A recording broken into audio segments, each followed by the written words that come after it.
Se nos diz a palavra do nosso Senhor, os amados irmãos, então somente acompanhem comigo a leitura do texto ora indicado. Nada façais por partidarismo ou vanglória, mas por humildade, considerando cada um os outros superiores a si mesmo. Não tenha cada um em vista o que é propriamente seu, senão também cada qual o que é dos outros.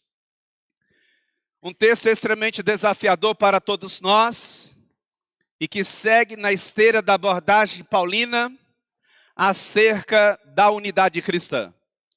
Na medida em que eu e você adentrarmos ao texto lido, base da nossa exposição na noite de hoje, precisamos ter em mente que a unidade cristã tem muitos opositores, enfrenta direta e indiretamente muitos inimigos. E os piores inimigos da unidade cristã, os adversários mais avassaladores da unidade cristã, eles não estão do lado de fora da igreja, mas do lado de dentro da igreja. Na medida em que eu e você adentrarmos ao texto em questão, se faz necessário que ao final tenhamos em mente a importância do discernimento espiritual, a fim de que eu e você não venhamos ficar valorizando demasiadamente quem não é orientado pelo desejo da promoção da unidade cristã. Mas também, na medida em que eu e você adentrarmos ao texto em questão, espera-se que ao final, eu e você tenhamos em mente que a unidade cristã requer de todos nós o nosso autoesvaziamento, o esvaziamento dos nossos próprios interesses, das nossas próprias vontades. E não significa dizer que permaneceremos vazios, pelo contrário. O desejo posto nas páginas das Sagradas Escrituras é que todos aqueles que se lançam nos caminhos do Evangelho venham se esvaziar de si mesmos, mas simultaneamente que sejam cheios de Deus. Uma pessoa que é cheia de Deus, portanto uma pessoa cheia das Sagradas Escrituras, será de modo inevitável uma promotora da unidade cristã. Mas também, na medida em que eu e você adentrarmos ao texto em questão, ao final, espera-se que eu e você tenhamos em mente que a unidade cristã exige de todos nós a condição de servos. No final das contas, na medida em que eu e você nos mergulhamos nas narrativas bíblicas, sobretudo no Evangelho mais precisamente, eu e você somos informados de que nós não fomos chamados para sermos servidos, mas para servirmos uns aos outros. Juntos, eu e você, precisamos servir a igreja que não é nossa. A igreja que não deve ser pautada pelos nossos achismos, pelas nossas vontades bestializadas, mas pela vontade do coração de Deus. Por quê? Porque esta igreja, a qual eu e você devemos servir, ela é do próprio Deus em Cristo Jesus. Eu e você estamos, sobretudo aqueles que têm participado dos nossos encontros nos domingos à noite, temos estudado, temos meditado, temos refletido sobre unidade cristã. E isso não vem de hoje. Desde o final da exposição do primeiro capítulo da Epístola aos Filipenses, o apóstolo Paulo vem nos falando sobre a importância da unidade cristã. Na altura do primeiro versículo de Filipenses capítulo número 2, ele nos falara sobre os fundamentos da unidade cristã. E basicamente no versículo número 2, alvo das nossas exposições, no domingo passado, ele nos falara sobre a unidade cristã e seus imperativos. Naquele encontro nós vimos 3 importantes verdades. Primeira delas, o imperativo da unidade cristã na esfera dos pensamentos.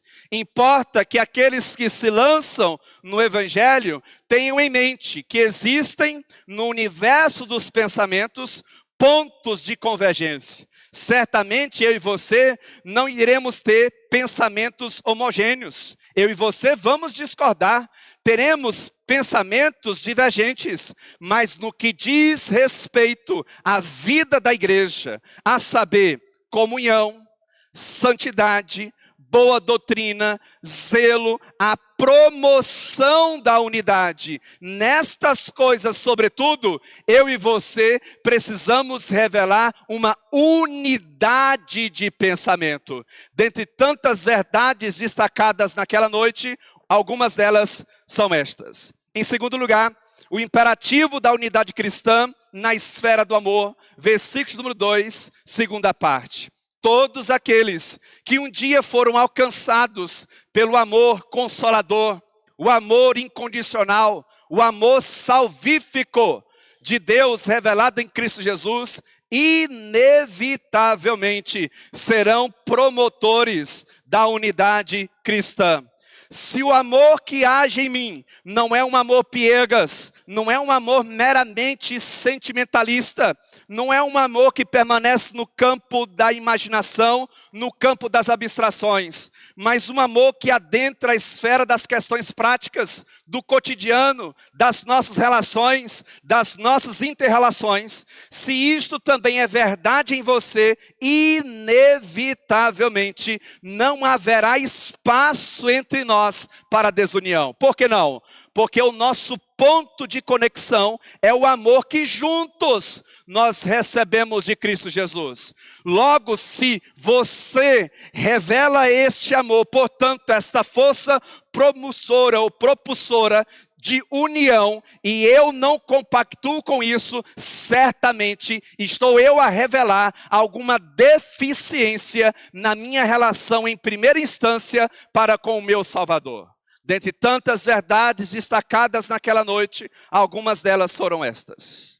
E em terceiro lugar, o imperativo da unidade cristã, sobretudo na esfera dos sentimentos, das emoções, dos afetos. Eu e você precisamos ter em mente o sentimento, sobretudo, da dependência de Deus. Nós não dependemos de nós mesmos, nós não dependemos, ou pelo menos não devemos depender das nossas próprias forças, das nossas próprias capacidades, do nosso próprio intelecto. Devemos depender continuamente de Deus, em Cristo Jesus, através da atuação do Espírito Santo em nós. Se isto é verdade em mim, se isto é verdade em você, inevitavelmente experimentaremos de uma relação de unidade cristã. Se em um ou outro momento esta unidade não tem se mostrado, é porque de alguma forma existe algum outro tipo de sentimento concorrendo no nosso interior, no interior de nossa mente, no interior do nosso coração, a disputar contra aquilo que está posto nas páginas das Sagradas Escrituras, do coração de Deus para o coração da sua igreja, e que de modo inevitável vai culminar na promoção da unidade cristã. Dentre tantas verdades destacadas naquela noite, algumas delas foram estas. E na sequência, eu e você encontramos o apóstolo Paulo, ainda a nos falar sobre a unidade cristã. Agora, em especial, eu e você encontramos o apóstolo Paulo falando-nos basicamente sobre a unidade cristã. Uma leitura sobre oposições e aliados. É na altura do versículo 3 e versículo número 4 que o apóstolo Paulo vai ser um pouco mais específico, de modo a apontar para as oposições que se levantam contra a unidade cristã, bem como os aliados à unidade cristã. E eu não poderia dar outro tema, portanto, à exposição nesta noite, a não ser esta, a unidade cristã, uma leitura sobre oposições e aliados. E à luz do texto lido, algumas lições importantes, e aí eu chamo a sua atenção para todas elas. Em primeiro lugar, a unidade cristã tem como oposição o partidarismo. Pergunta, onde é que está isso no texto? Primeira parte do versículo de número 3. Mente cativa às Sagradas Escrituras. Acompanha comigo a leitura do texto bíblico. Filipenses capítulo 2, versículo 3, primeira parte. Nada façais por partidarismo. Aqui eu e você encontramos o primeiro opositor, o primeiro obstáculo, o primeiro adversário contra a promoção da unidade cristã. E que obstáculo é este, apóstolo Paulo? O Senhor nos falara, Paulo, na altura do versículo número 1, sobre os fundamentos da unidade cristã. E isto, Paulo, mexeu profundamente conosco. Senhor Paulo, na altura do versículo número 2, o Senhor expressa algumas ordenanças, alguns imperativos que vão culminar na promoção da unidade cristã. E agora, Paulo, o Senhor está a nos falar sobre os opositores, sobre os inimigos da unidade cristã? Responderia o apóstolo Paulo, sim. Pois importa que todos aqueles que estão nos caminhos da fé cristã tenham em mente que a unidade cristã tem muitos inimigos. A unidade cristã enfrenta muitos adversários. E um dos inimigos mais ferozes da unidade cristã é o partidarismo. E se eu e você mergulharmos no texto original, eu e você iremos encontrar uma palavra que traz no seu bojo a seguinte nuance: espírito litigioso, espírito faccioso, espírito bélico, ambição egoísta. Em outras palavras, uma pessoa movida pelo sentimento ou por este espírito partidarista é uma pessoa muito mais focada em si mesmo, nos seus próprios achismos. E um espírito faccioso é o tipo de pessoa que é dada muito mais a falar do que a ouvir. É o tipo de pessoa que é rápida demais para fazer as suas considerações, para fazer as suas declarações, sobretudo declarações e opiniões movidas pelos seus achismos, sobretudo sobre ou a partir das bestialidades de seu próprio coração. São pessoas que não promovem a unidade cristã. São pessoas desprovidas da capacidade de ouvir, de serem pacientes, de entenderem o outro lado, de procurarem a boa compreensão. Não promovem a unidade cristã, não promovem a relação de concordância, a relação de consensos ou uma relação consensual. Por que não? Porque o espírito que as move é um espírito bélico, um espírito faccioso. São pessoas a todo instante dispostas a exporem os seus venenos, destilarem os seus venenos e a contaminar o máximo de pessoas possíveis. São pessoas movidas por um sentimento egoísta. Elas estão no centro das atenções. A palavra partidarismo, ao longo da história, teve vários significados, mas por fim, ambição egoísta, ambição que não tem compromisso com o serviço. O objetivo é o lucro, o poder, a vontade individual sendo saciada a qualquer custo. Disse o apóstolo Paulo: existe, igreja dos Filipenses, um inimigo voraz que se levanta continuamente no interior da igreja contra a promoção da unidade cristã. Paulo, onde é que está esse inimigo? Esse inimigo está no coração de todos nós. Se eu e você não tivermos discernimento, se eu e você não tomarmos cuidado, eu e você seremos dominados por nossas ambições egoístas, por nossos desejos pessoais.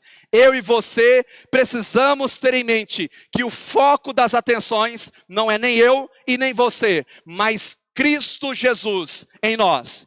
E importa que eu e você, nessa esteira de abordagem, tenhamos em mente um texto que já foi ecoado deste púlpito no projeto 2025. Sobretudo quando, desde sempre, estamos discutindo as questões relacionadas à unidade cristã. Que versículo é este? Que texto é este? A somar com o texto de Paulo aos Filipenses, capítulo de número 2, versículos número 3, primeira parte. A saber, Tito 3, 10 e 11.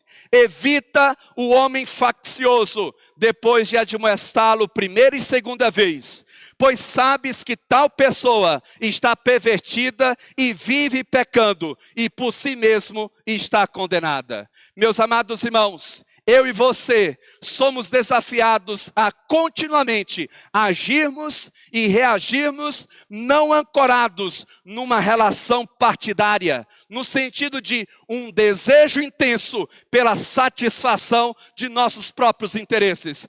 Pelo contrário, devemos continuamente valorizar os interesses de Deus para com todos nós. Todavia, eu e você também precisamos ter em mente que nesta caminhada cristã, precisamos insistir, precisamos valorizar a promoção da unidade cristã. Todavia, existem pessoas bélicas, existem pessoas dadas a este espírito litigioso, a esta ambição egoísta. São pessoas dominadas por si mesmas. E disse o apóstolo Paulo: admoesta uma vez, admoesta segunda vez, e não há necessidade de uma terceira vez. Evita o homem faccioso, evita a mulher facciosa, com quem você tem se relacionado, com quem você tem abrido o seu coração. Cuidado, existem pessoas que são criadoras de problemas. Pessoas estas com as quais, se você se relacionar, você estará inevitavelmente atraindo para si sérios problemas. Você tem que cuidar da sua vida, você tem que cuidar da promoção da unidade cristã, mas não perca de vista que nesta caminhada cristã, inevitavelmente, iremos lidar com pessoas movidas por um espírito faccioso. Qual foi a primeira verdade destacada na noite de hoje? A unidade cristã tem como oposição o partidarismo. Em segundo lugar, a unidade cristã tem como oposição a vanglória. Onde é que está isso no texto? Segunda parte do verso número 3. Mente cativa às Sagradas Escrituras. Olha o que diz o texto bíblico. Nada façais por partidarismo ou vanglória. E aí eu chamo a sua atenção para aquilo que está posto no interior desta palavra. Qual palavra? Vanglória. A palavra vanglória é a junção de duas outras palavras. Kenos, vazio, e doxia, opinião. Numa tradução mais literal, uma pessoa movida por uma opinião vazia. Uma outra tradução desta parte do versículo de número 3 de Filipenses capítulo de número 2. Vanglória, louvor vazio, refere-se à vaidade pessoal. Tentando ser mais claro, você já lidou com algum tipo de pessoa que na medida em que você a viu falando, a ouviu falando, você percebeu nitidamente palavras vazias, desconexas da realidade, a ponto de você ter em mente a seguinte declaração: não sabe de nada, inocente. No final das contas, você não sabe aquilo que se passa nas entrelinhas, não sabe aquilo que está acontecendo nas entrelinhas. Certamente você e eu já lidamos com pessoas que vomitavam seus discursos, as suas críticas, as suas aberrações, as bestialidades do seu coração. E do lado de cá, eu e você ouvíamos atentamente e dizíamos no nosso interior: não sabe de nada, não sabe o que está acontecendo, não sabe o porquê destas atitudes e não destas outras. Pessoas vazias de opinião, opiniões, argumentos, asseverações, afirmações desconectadas do mundo prático, do mundo da realidade. Opinião vazia, vanglória, louvor vazio, refere-se a uma vaidade pessoal. Nada mais, nada menos do que uma busca desenfreada pela imposição de verdades que não estão alinhadas com as Sagradas Escrituras. No Novo Testamento, a ideia aqui é basicamente esta: ter uma auto-opinião acerca de si mesmo. Pessoas que continuamente, embora não digam isso abertamente, mas no fundo, estão exaltando a si mesmos. Eu e você precisamos, com muito cuidado, zelo no interior da igreja, brigar pela boa mensagem do Evangelho. Lutar pela boa mensagem de amor revelada em Cristo Jesus. Nós, como pessoas de opinião, que temos verdades, que subscrevemos confissões, que temos procurado bons argumentos, vamos lutar ardentemente por aquilo que nós acreditamos. Todavia, nesta luta ardente e acirrada, por aquilo que nós acreditamos, não podemos perder de vista que o foco não é a nossa própria vontade, não é a nossa ambição egoísta, não é, portanto, a exaltação de nós mesmos. São pessoas, meus amados irmãos, que no altar da idolatria encontram-se elas mesmas. Elas usurpam o lugar que pertence unicamente ao ser de Deus. São pessoas que não estão aptas a fazer o seguinte questionamento: o que é que Deus diz sobre isso? Onde é que está isto nas Sagradas Escrituras? São pessoas desprovidas dessa capacidade. Portanto, meus amados irmãos, como manter união com pessoas cheias de vanglória, ou seja, de opiniões vazias? Tem como dizer isso com outras palavras? Pessoas cheias de opiniões bestializadas, portanto, desconectadas com o mundo do Evangelho. É extremamente desafiador e, para ser mais exato, é impossível mantermos união com pessoas movidas por vanglória. Importa que eu e você tenhamos no altar central do nosso coração não a nós mesmos, mas a vontade soberana de Deus. Nada em nós deve ocupar o lugar que pertence somente ao Senhor redivivo, que reina sobre tudo e sobre todos, e que deve reinar em nosso coração. Portanto, todos aqueles que trazem em si o reinado de Deus, inevitavelmente é mais forte do que nós, é mais forte do que eles serão promotores da unidade cristã. Se o Deus que age em mim é o mesmo Deus que age em você, inevitavelmente haverá uma relação de conexão.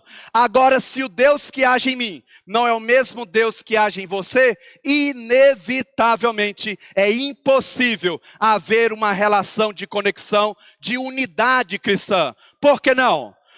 Por que essa realidade? Por que é impossível a promoção desta unidade cristã? Porque é impossível haver união entre as trevas e a luz, entre o que Deus aprova e o que Deus reprova. E aí a pergunta que surge é: do que é que está cheio o teu coração? Do que é que está cheia a tua mente? Se lá no seu interior você está dizendo: é claro que o meu coração está cheio de Deus, é claro que a minha mente está cheia de Deus, o que então, portanto, as tuas ações têm revelado? Uma coisa é o nosso discurso, outra coisa são as nossas ações e reações.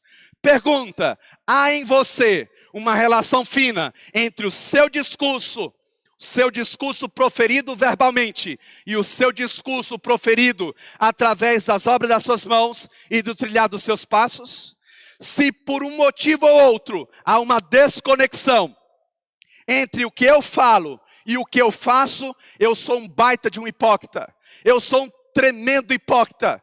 Permita-me, portanto, fazer a mesma afirmação em relação à sua pessoa.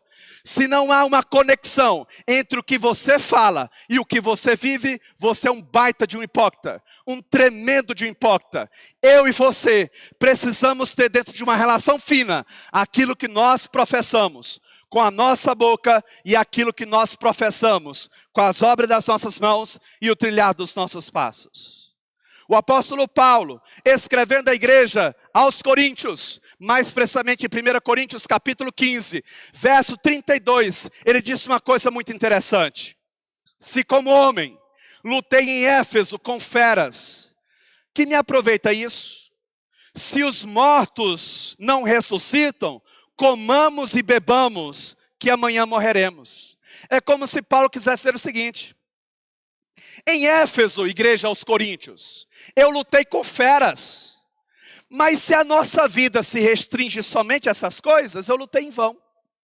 Comamos e bebamos, façamos da nossa vida o que nós bem entendermos. Por quê? Porque amanhã morreremos. Se a nossa fé se limita somente às coisas desse tempo, disse o apóstolo Paulo, nós somos os mais infelizes dos homens. Mas permita-me aqui chamar a sua atenção para a primeira parte do versículo 32. Diz ele, em Éfeso, igreja aos Coríntios, eu lutei com feras. Que feras são essas? Que na cidade de Éfeso, durante o projeto da igreja em Éfeso, o apóstolo Paulo teve que lutar.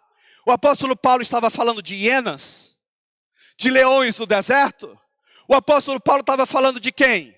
O apóstolo Paulo estava falando de pessoas.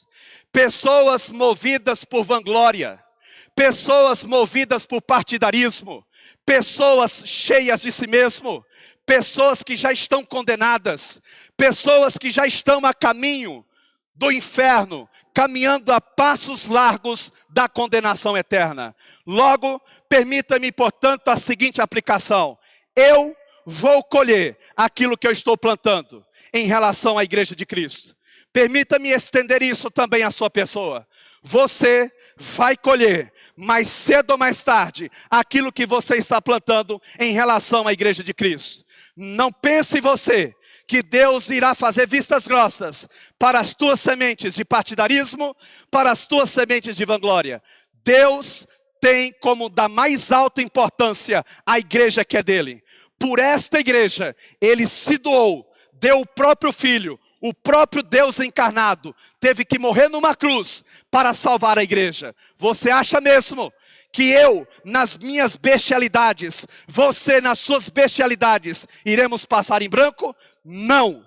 Mas cedo ou mais tarde, eu e você, se formos movidos por qualquer espírito que não seja este, o da promoção da unidade cristã, iremos colher frutos amargos. Não para a nossa glória, mas para a nossa vergonha. Quem são as feras no contexto dessa igreja? Quem são as feras no contexto deste trabalho? Se o apóstolo Paulo estivesse escrevendo uma carta para uma outra igreja, e ele em um dado momento tivesse que se reportar a todos nós, e ele escrevesse na cidade de Itumbiara, Goiás, no projeto de plantação daquela igreja, eu lutei com feras. Quem eram essas feras que permeavam a mente de Paulo?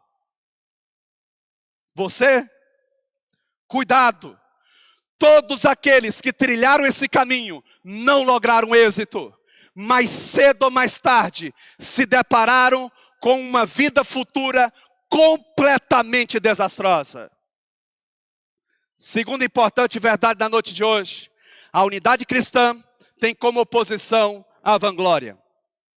E aí na sequência, depois de nós termos acesso às oposições à unidade cristã, agora o apóstolo Paulo passa a nos falar sobre os aliados da unidade cristã. Terceiro lugar, a unidade cristã tem como aliada a humildade.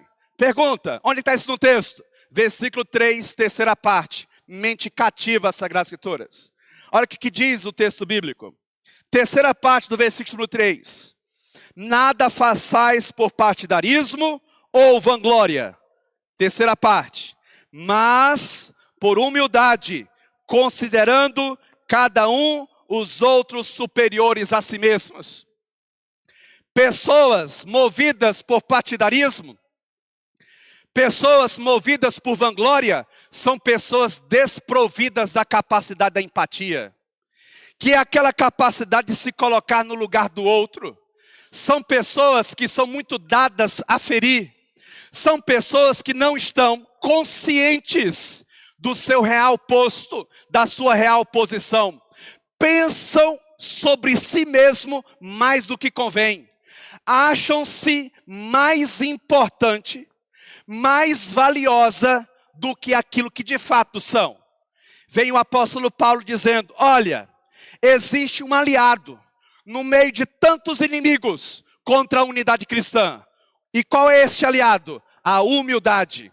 A humildade indica o reconhecimento de total insuficiência do sujeito. E ao mesmo tempo, o reconhecimento da total suficiência de Deus em Cristo Jesus para com a sua vida. São pessoas ancoradas, alicerçadas, fundamentadas, não naquilo que acham ser verdade, mas naquilo que Deus considera como sendo verdadeiro. É por isso que, corretamente, eu e você encontramos, na primeira bem-aventurança, a porta de entrada das bem-aventuranças, em Mateus capítulo 5, verso de número 3. Bem-aventurados os humildes de espírito, porque deles é o reino dos céus.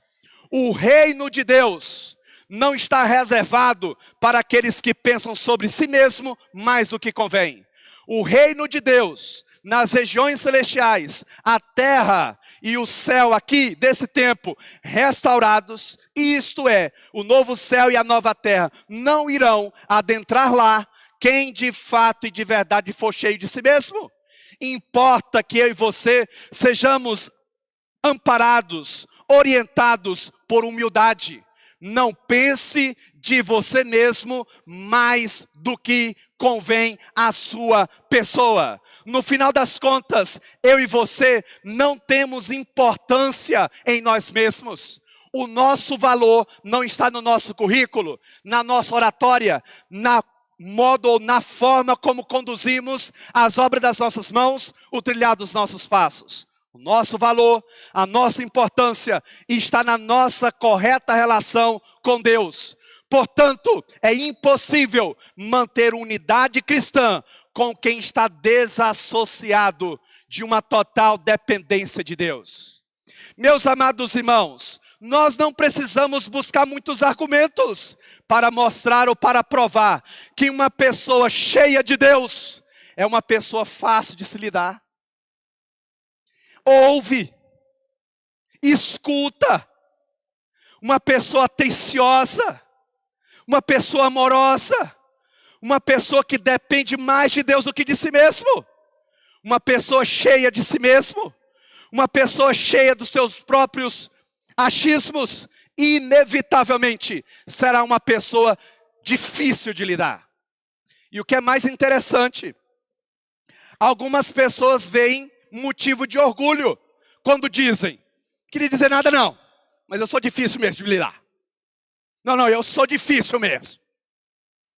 Louco, sua louca, você está cavando com suas próprias mãos o buraco do seu próprio fracasso. Eu seria um débil, eu seria um insensato, eu seria um louco. A maior manifestação de loucura está no grito de independência em relação a Deus. Eu seria um louco se não dependesse de Deus, se não reconhecesse a minha total necessidade do Senhor Deus.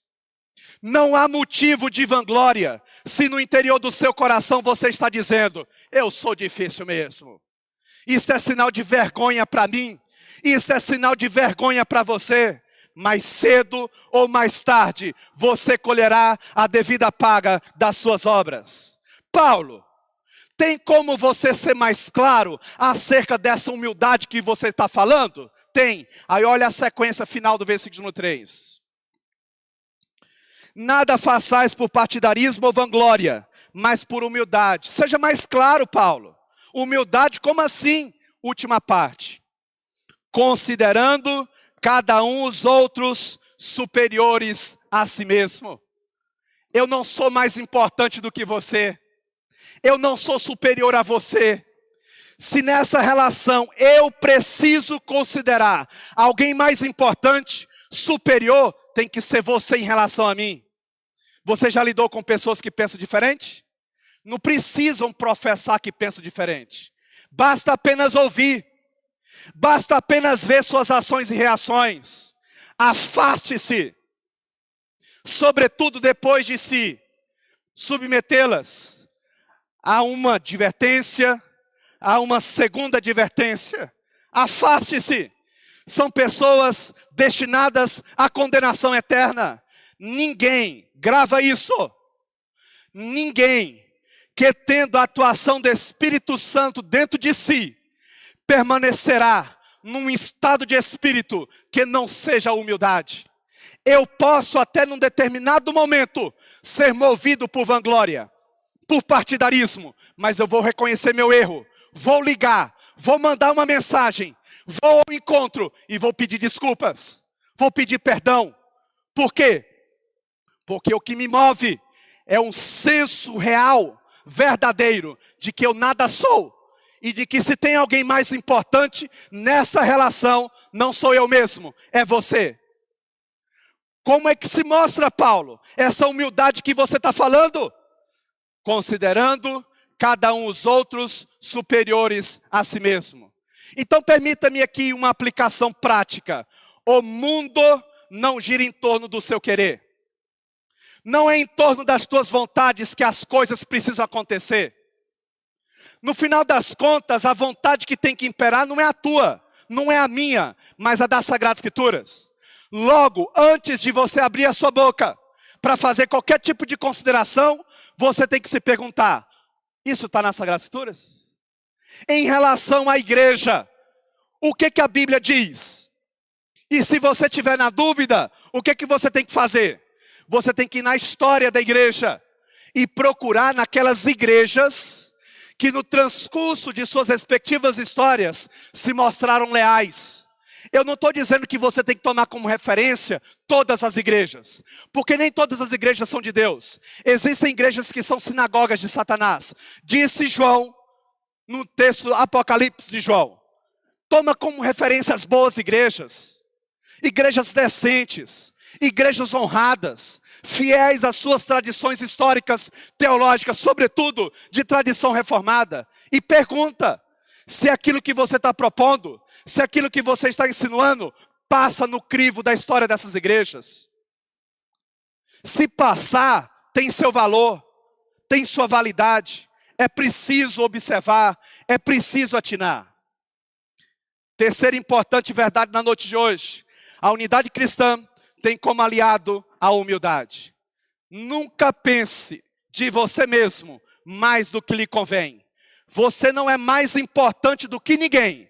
No final das contas, se tem alguém aqui importante, é sempre o outro, nunca eu e você. Em quarto lugar, caminhando para o encerramento, mais um aliado. A unidade cristã tem como aliado a busca solícita do bem do outro. Onde é que está isso no texto? Versículo número 4. Mente cativa às Sagradas Escrituras. Não tenha cada um em vista o que é propriamente seu, senão também cada qual o que é dos outros. Eu louvo a Deus pela exposição continuada das Sagradas Escrituras. Deus corrige a sua igreja a seu tempo, do seu jeito, do seu próprio modo. Assim como aconteceu no Jardim do Éden, Deus dá uma lei. Adão, não coma do fruto da árvore que está no meio do jardim. E a enunciação daquela lei tinha um objetivo. Qual o objetivo? Mostrar a natureza santa de Deus, bem como a podridão do coração de Adão e de Eva. A mesma coisa no interior da igreja. Deus, ele é especialista e ele trata as podridões explicitadas dos nossos corações. Diz o texto, a unidade cristã tem como aliado a busca solícita do bem do outro. No final das contas, meus irmãos, no mundo a qual eu e você estamos inseridos, é cada um procurando o seu próprio interesse. Se para eu ter a minha vontade saciada, eu tiver que atropelar os seus sonhos, seus objetivos, suas emoções, seus projetos, assim eu vou fazer. Me ensina o mundo dessa forma. Se você, estando nesse mundo, é orientado pelos prazeres deste mundo, inevitavelmente você é ensinado a buscar o saciar de sua vontade a qualquer custo, independentemente do quanto o outro será ferido, machucado, vilipendiado, humilhado, e os adjetivos são muitos. Só que vem o apóstolo Paulo dizendo o seguinte: nós, enquanto igreja de Cristo, não podemos ser como o mundo. Nós precisamos continuamente sermos orientados pela humildade, mas também pela busca solícita pelo bem do outro, a todo custo. Se necessário for, vamos cortar em nós mesmos. Se necessário for, iremos optar pela humilhação, desde que no bem do outro, o outro continue crescendo, continue se engajando, continue aprimorando cada vez mais a sua fé em Deus. João, capítulo 3, verso de número 30.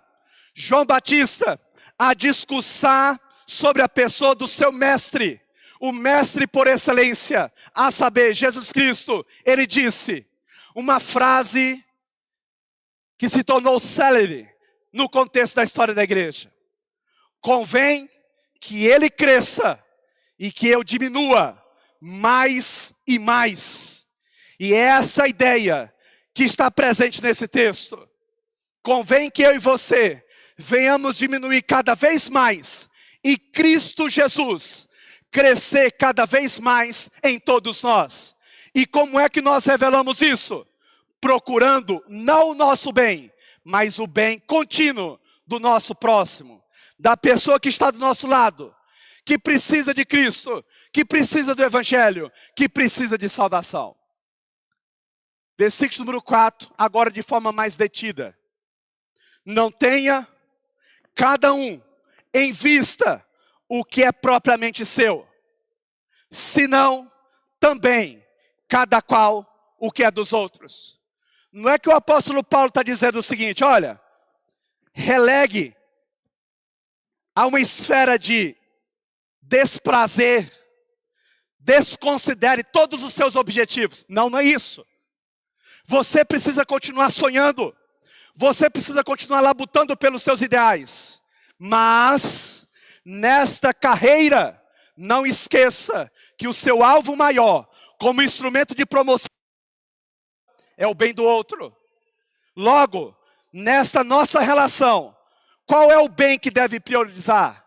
Ou que deve ser priorizado? Não o meu, o seu. E na sua relação daí para cá, não é o teu, é o meu. E juntos estamos buscando o bem de quem? Da igreja. Igreja que é de quem? De Cristo, não nossa. Deus tem compromisso com a sua poderosa palavra. Quarta importante lição na noite de hoje: a unidade cristã tem como aliado a busca solícita do bem do outro. E assim eu encerro a exposição na noite de hoje, ressaltando o tema em questão. A unidade cristã, uma leitura sobre oposições e aliados. 4 verdades foram destacadas. A primeira delas: a unidade cristã tem como oposição o partidarismo, versículo 3, primeira parte. Segunda verdade: a unidade cristã tem como oposição a vanglória, versículo 3, segunda parte. Terceiro lugar: a unidade cristã tem como aliada a humildade, versículo 3, terceira parte. E por último, a unidade cristã tem como aliada a busca solícita do bem do outro, versículo de número 4. Pastor, eu já entendi. Agora, em termos mais práticos, como é que isso funciona em minha vida? Eu tenho aqui 3 aplicações práticas para a sua vida. Essas aplicações visam amarrar todas as pontas soltas. Primeira aplicação: Se de fato e de verdade você é um instrumento de união, o foco nunca é você. O foco não é o seu interesse. A não ser que você não seja um instrumento de união. Aí está tudo justificado. Agora, se você é um instrumento de união, o foco não é você. O foco é a igreja, enquanto corpo de Cristo. Portanto, o próprio Cristo. Não é a tua vontade, mas a vontade de Cristo. Portanto, me permita-me aqui ser um pouquinho mais claro. Por favor. É com muito respeito à sua pessoa. É com muito amor e carinho por todos aqui dentro. Eu não conheço a todos. Alguns é male, bom dia, boa tarde, boa noite. Não tive tempo ainda de visitar. A maioria aqui eu nem conheço, nem sei o que faz da vida. Por favor, ao abrir a sua boca, ao fazer qualquer exigência, pergunte primeiro. Isso está posto nas Sagradas Escrituras. Se por acaso você tiver alguma dificuldade com respeito a isso, vá na história da igreja, pergunte as boas igrejas, os bons pastores, as igrejas que subsistiram ao crivo do tempo, faziam isso, sim ou não? Não é a tua vontade, mas a de Cristo. Segundo lugar, importa-nos que venhamos esvaziar de nós mesmos e encher-nos de Deus. Somente assim seremos instrumento de unidade cristã. Enquanto eu e você formos cheios de nós mesmos, nós não conseguiremos ser instrumentos de promoção da unidade cristã. Esvazie-se de si mesmo e encha-se de Deus. Nisto você vai encontrar verdadeira vida, vida em abundância. Não tenha dúvidas, todos aqueles que foram mais cheios de si mesmo, é porque nunca experimentaram da justiça justificadora de Deus em Cristo Jesus. R.C. Sproul, comentador da carta aos Romanos, disse: ou eu e você abrimos mão da nossa autojustiça para recebermos a justiça de Cristo, ou nós nunca iremos receber a justiça de Cristo. Importa que eu e você venhamos nos esvaziar completamente de nós mesmos. Quem é você no interior dessa igreja? Você está cheio do quê? Do que é que você tem enchido a sua mente? Do que é que você tem enchido o seu coração? As obras das tuas mãos, a tua postura revela que alimento você anda digerindo semana após semana, dia após dia. Terceiro lugar, você é importante.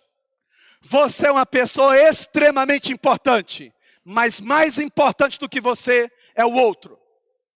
Importa que eu e você assumamos a postura de servos. Servimos uns aos outros no amor de Cristo Jesus. Logo, meus amados irmãos, não é a tua vontade que tem que ser servida. Não é a minha vontade que tem que ser servida. Daqui para aí, é a tua vontade que tem que ser servida. Daí para cá, é a minha vontade que tem que ser servida. Vontade em que sentido, pastor? Não vontade leviana, mas uma vontade ancorada nas Sagradas Escrituras. Tem vontades que não dá para servirmos, irmãos. Porque tem pessoas que não são movidas por um espírito de concordância. São pessoas movidas por um espírito litigioso, com as quais nem sentar do lado nós podemos. Vamos orar, vamos falar com Deus. Ó Deus, nas tuas mãos está a vida dessa igreja, a nossa história, nosso presente, o nosso futuro, assim como sempre esteve o nosso passado. Essa igreja continua com as portas abertas por causa do Senhor. Só o Senhor sabe os desafios dessa igreja. Só o Senhor conhece os obstáculos à frente deste trabalho. Senhor Deus, depois de uma exposição como essa, O que é que mais eu poderia pedir ao Senhor senão? Remova, ó Deus, por favor, Senhor, em nome de Cristo Jesus, todos aqueles que não compactuam com este espírito de promoção da unidade cristã. Senhor, não permita, ó Deus, o veneno que corrompe, as más conversações, pessoas cheias de si mesmas, dominar setores, influenciar no contexto da igreja.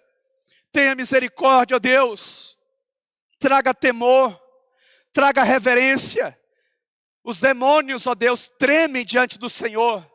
Que esta igreja, começar em mim, possa tremer diante do Senhor. Quão grande e terrível será o dia em que nós todos iremos estar diante do Senhor. Aqueles, ó Deus, que não se renderam ao Senhor, quão terrível, ó Deus, a realidade destas pessoas. E aqueles, ó Deus, que se renderam a Ti, quão maravilhoso será esse dia. Nos ajuda, ó Deus, a sermos constantes, a ficarmos firmes e em paz, a despeito de todos os servos de Satanás ao nosso derredor. Em nome de Cristo Jesus, ajuda-nos, ó Deus, enquanto igreja, nos mantermos no caminho. Toma-nos, ó Deus, pelas nossas mãos, fortaleça os nossos joelhos, os nossos pés. O Senhor conhece esta igreja, o Senhor conhece a todos nós. Sê conosco, ó Deus, em nome de Cristo Jesus.